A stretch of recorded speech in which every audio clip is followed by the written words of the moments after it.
ونؤمن به ونتوكل عليه ونعوذ بالله من شرور أنفسنا ومن سيئات أعمالنا من يهده الله فلا مضل له ومن يضلل فلا هادي له ونشهد أن لا إله إلا الله ونشهد أن محمدا عبده ورسوله أما بعد فإن خير الحديث كتاب الله وخير الهدي هدي محمد صلى الله عليه وسلم وشر الأمور محدثاتها وكل محدثة بدعة وكل بدعة ضلالة وكل ضلالة في النار. قال الله تعالى في القرآن المجيد والفرقان الحميد: أعوذ بالله من الشيطان الرجيم. بسم الله الرحمن الرحيم. اتل ما أوحي إليك من الكتاب وأقم الصلاة إن الصلاة تنهى عن الفحشاء والمنكر ولذكر الله أكبر والله يعلم ما تصنعون. وقال النبي صلى الله عليه وسلم: الصلاة عماد الدين. دینی بھائیوں اور دوستوں اور دور دراز سے آئی ہوئی میری ماں اور بہنوں، ہر قسم کی تعریف، توصیف، بڑائی اور بزرگی اس وحدہ لا شریک کے لیے جو خالق کائنات اور مالک ارض و سما ہے، جس نے اس دنیا کو لفظ کن سے پیدا فرمایا، جس کی زمین و آسمان میں بادشاہت ہے، اس اللہ رب العزت نے جس نے ہمارے اور آپ کے اوپر بے شمار احسانات کیے ہیں،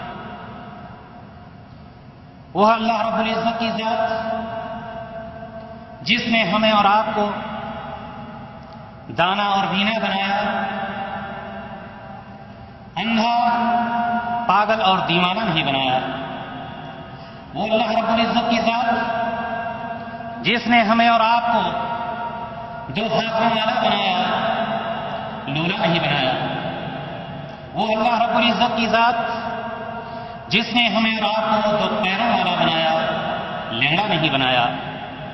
وہ اللہ رب العزت کی ذات جس نے ہمیں اور آپ کو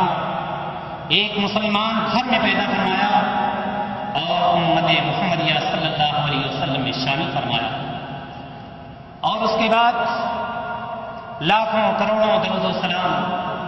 اس ذات مبارکہ مقدسہ اور مطہرہ پر جن کا نام نامی اسم گرامی جناب محمد رسول اللہ صلی اللہ علیہ وسلم، جنہوں نے اللہ تبارک و تعالیٰ کے پیغام کو ہم تک اور آپ تک من و عن جس طرح سے اللہ تبارک و تعالیٰ نے حکم دیا ویسے ہی ہم تک پہنچایا، ساری مشقتیں برداشت کی، لیکن اللہ تبارک و تعالیٰ کے پیغام پہنچانے میں کوئی کوتاہی اور کوئی کمی نہیں کی۔ دینی بھائیوں اور دوستوں اور میری ماؤں اور بہنوں، اللہ کا لاکھ لاکھ شکر ہے کہ آج اللہ تبارک و تعالیٰ کے اس گھر میں ہماری چھوٹی سی دعوت پر قرآن و حدیث کی باتوں کو سننے کے لیے آپ اپنے گھروں کو چھوڑ کر اللہ تبارک و تعالیٰ کے اس گھر میں موجود ہیں۔ یہ کون سی مجلس ہے؟ اس مجلس کے متعلق صرف اتنا جان لینا کافی ہے کہ اللہ کے رسول جناب محمد رسول اللہ صلی اللہ علیہ وسلم ارشاد فرماتے ہیں کہ جب کسی مجلس میں اللہ تبارک و تعالیٰ کا ذکر کیا جاتا ہے، قرآن و حدیث کا ذکر کیا جاتا ہے،